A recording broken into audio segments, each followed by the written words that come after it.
Good evening, ladies and gentlemen, and distinguished guests. It is my great pleasure and honor to say a few words to host this wonderful gala tonight. The Honorable Chung Jin-seok, Deputy Speaker of the National Assembly of Korea, the Honorable members of the National Assembly of Korea, Honorable Yoon Ho-jung, Honorable Kim Seok-ki, Honorable Kim Han-jung, Honorable Lee Jae-jung, Honorable No Yong-ho, the Honorable Takeda Ryota, Secretary General of the Korea-Japan Parliamentarians Union, Honorable Mark Gano, Member of the House of Commons of Canada, the Honorable Yuan Pao-woo, Senator of Canada, and President Urdal from Oslo, members of the Diplomatic Corps, and former Foreign Minister Kim Song-hwan, and former Foreign Minister Yoon Young-kwan, and also many other distinguished guests. It is my great honor and pleasure to see you all in this peaceful treasure island of Jeju. Nice to see you all.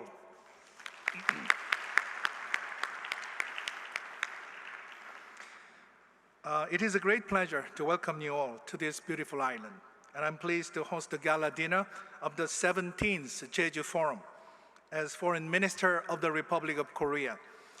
I would like to thank many people who have organized this wonderful event. And I understand that yesterday and today you had a very exciting sessions in diverse areas of your interest. I would like to thank everyone whose tremendous work made today's event possible. The theme of this year's Jeju Forum is Beyond Conflict, Towards Peace, Coexistence, and Cooperation. I would like to thank the acting chairman of the International Peace Foundation, Foreign Minister Kim Song-hwan, and President Han In-taek of the Jeju Peace Institute. These four words, conflict, peace, coexistence, and cooperation, well encapsulate the realities of our international community and provide the direction to confront the challenges of our time. Richard Haas, President of Council on Foreign Relations, argued in his book, A World in Disarray, that the global trend is one of declining order, and that 21st century will prove extremely difficult to manage. Indeed, the world is in disarray. We are witnessing the revival of traditional geopolitics, US-China great power competition, and Russia's invasion of Ukraine. And heightened geopolitical confrontation and competition make it even more difficult to produce cooperation demanded by the new challenges central to contemporary era. These new challenges, including the COVID-19 pandemic, climate change, and supply chain disruptions, are profoundly impacting our everyday lives in an unprecedented manner. And of course, North Korea's nuclear and missile proliferations remain a direct threat to the Korean Peninsula and to the region and beyond. President Yoon Suk-yeol's administration is acutely aware of the complex security environment surrounding us. Winston Churchill once said, "A pessimist sees difficulty in every opportunity. An optimist sees the opportunity in every difficulty." In order to turn this difficulty into an opportunity, the Republic of Korea is seeking to realize the vision of becoming a global pivotal state, or GPS in short. Korea is now taking a leap to join the ranks of G7. The GPS vision we embrace will expand and advance our diplomacy in accordance with the stature of the Republic of Korea today, contributing to the freedom, peace, and prosperity of the international community. Korea has a compelling success story to tell the world. We recovered from the ashes of the Korean War. Nearly 7 decades ago, to become one of the world's top economic powerhouses in just over a half century. Korea is now the world's 10th largest economy and ranks 7th in global trade volume. Other data on military strength, nuclear power, information technology, and space exploration indicate that we have come close to the G7. Our internet penetration rate is ranked 4th globally, and we rank 1st in Bloomberg Innovation Index. Do you know what else Korea has #1 title at?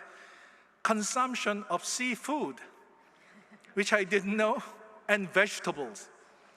Koreans are the world's greatest healthy food lovers. And this is the secret behind the delicious K-food, the Korean dishes. I hope you can enjoy those dishes tonight. Korea emerged from once being an authoritarian country to a leading democracy in Asia. The Economist Intelligence Unit's 2020 report listed Korea as one of the 5 full democracies in the Asian region. Combining economic success with democratic culture is an essential driving force behind Korea's development. Moreover, from K-pop group BTS to K-drama, Squid Game, Korea is becoming the world's newest cultural epicenter. 2 days ago, Squid Game, or 오징어 Game, made history by becoming the first Korean and non-English language TV series to win a major Emmy Award. Actor Lee Jung-jae, the star of Squid Game, who is a popular actor in Korea, finally made it.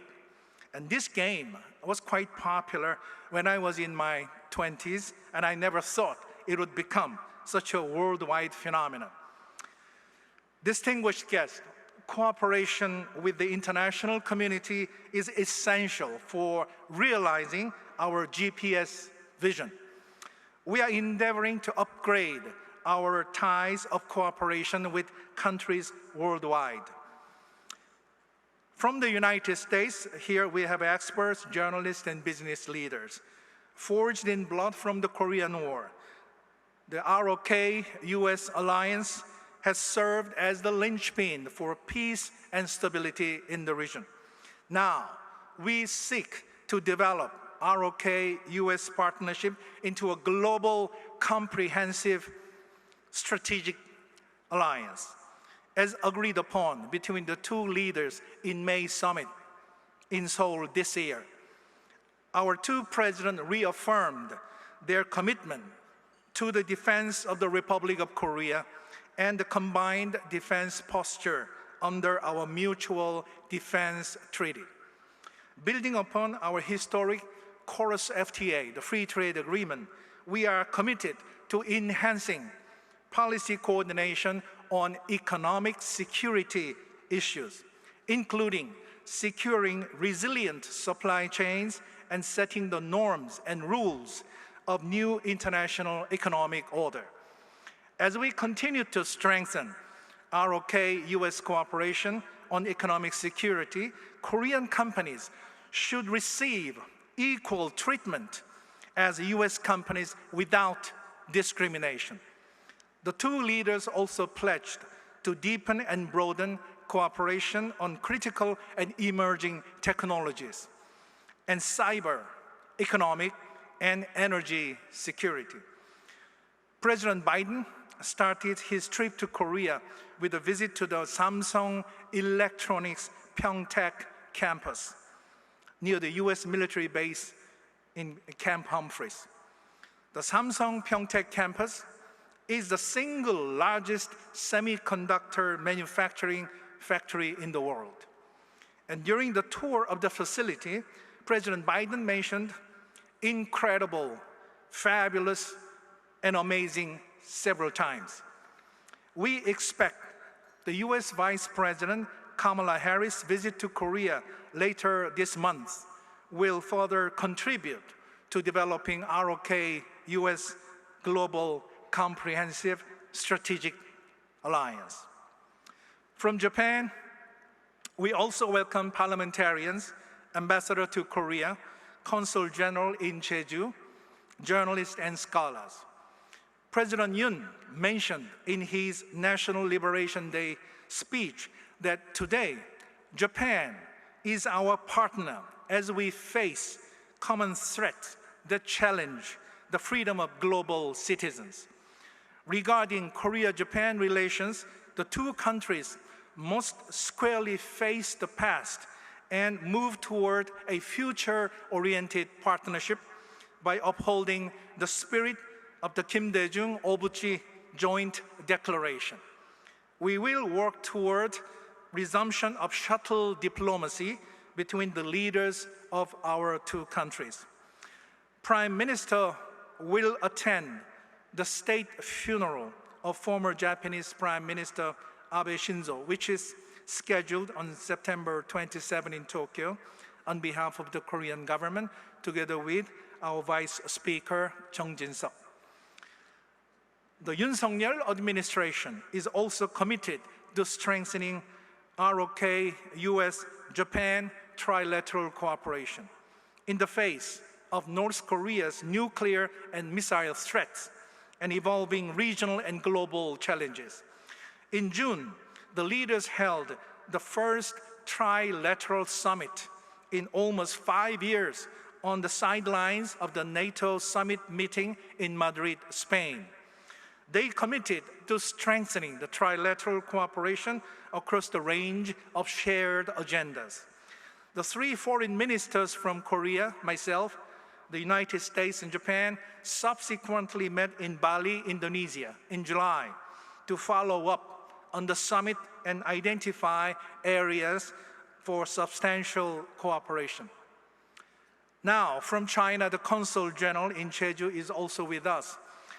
Last month, the Republic of Korea and China marked the 30th anniversary of our diplomatic ties with meaningful events held in our capitals.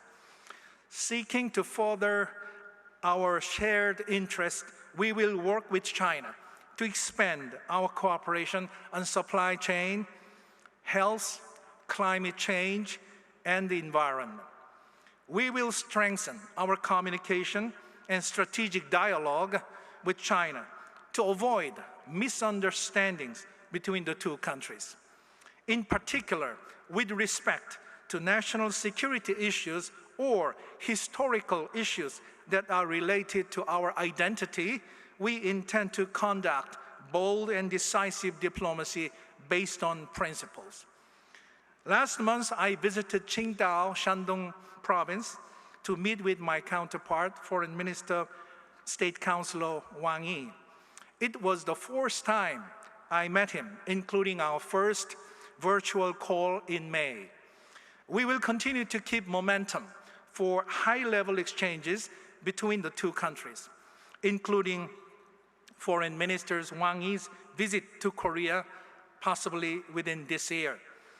At the invitation of National Assembly Speaker Kim Jin-pyo, Chairman of the Standing Committee of the National People's Congress of China, Li Jianshu, has just arrived in Korea.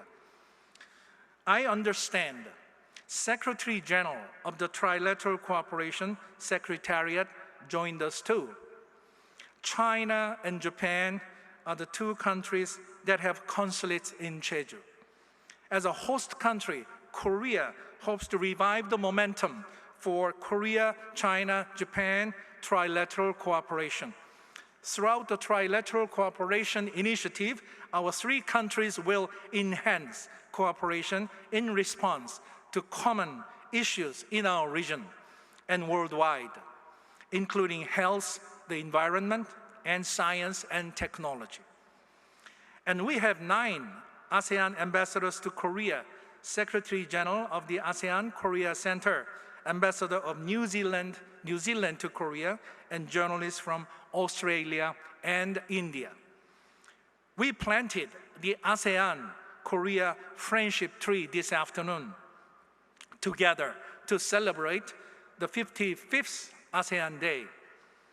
It was a very meaningful event, and it certainly promoted our common understanding that Korea and ASEAN are indispensable friends. We will strengthen our cooperation with the ASEAN member states and expand our diplomacy in the Indo-Pacific region. In addition to participating in the Indo-Pacific Economic Framework, we are developing our own Indo-Pacific strategy. The centerpiece of our strategy is the ASEAN. Our Indo-Pacific strategy will advance mutually beneficial and future-oriented cooperation anchored in the principles of the ASEAN outlook on the Indo-Pacific, grounded on our respect for ASEAN centrality. We will strengthen strategic communication with ASEAN countries and take our relations to a higher level. Korea also sincerely hopes that the situation in Myanmar will be settled peacefully and democracy can be maintained in that country. I also welcome 5 ambassadors to Korea from Europe, President of European Chamber of Commerce in Korea, journalists and experts from Europe, and parliamentarians and chargé d'affaires at interim to Korea from Canada. With Europe, we are bolstering our health, green, and digital partnerships and cooperation on economic security issues, including nuclear power, defense material, semiconductors, and space technology. Rooted in our shared values of democracy, freedom, human rights, and rule of law, Europe and Canada are our essential partners in building a coalition of like-minded tech-leading countries.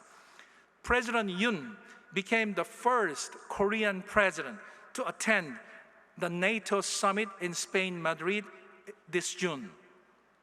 Like-minded countries, including the US and nations from Europe and the Indo-Pacific region, reaffirmed their strong commitment to defending universal values. This weekend, President Yoon will make a 7-day trip to visit the UK and Canada and attend the UN General Assembly in New York to further strengthen the coalition with partners that share common values. I would like to note that journalists from the Middle East, 11 ambassadors to Korea, and 2 African ambassadors to Korea, and experts from international organizations are also here with us tonight.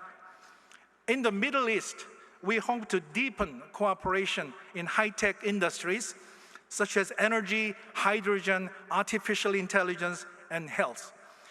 And we will work with Africa to enhance economic partnership, particularly in core materials of the fourth industrial revolution and new growth industries such as ICT. We will also foster tailored cooperation with countries in Central and South America and Central Asia. The Korean government recently released a draft 2023 budget plan that expands the total amount of official development assistance.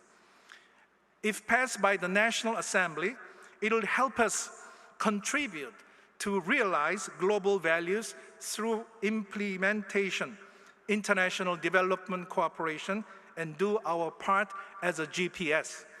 The Republic of Korea was also elected to the UN Economic and Social Council for the 6th consecutive term in June. We also seek to serve as members of the UN Security Council and the UN Human Rights Council. The North Korean nuclear and missile threat continues to be the most urgent security challenge we face. North Korea has launched 31 ballistic missiles, including 6 ICBMs this year. Having completed the necessary preparations, North Korea is now all but ready to conduct a 7th nuclear test. Moreover, Pyongyang recently adopted a new law on its nuclear policy, which significantly lowers the threshold for nuclear use, heightening the fatal prospect of a preemptive nuclear attack. These alarming developments clearly illustrate the tragic direction that the North Korean regime has opted to take. By continuing in this direction, North Korea will only end up poorer and less safe, contrasting with its misguided aspirations. More importantly, the regime will have to bear the consequences of such a monumental misjudgment. In the midst of it all, my government is preparing a stern and holistic response to deter North Korean provocations, to dissuade Pyongyang from further developing nuclear weapons, and achieve denuclearization through diplomacy and dialogue.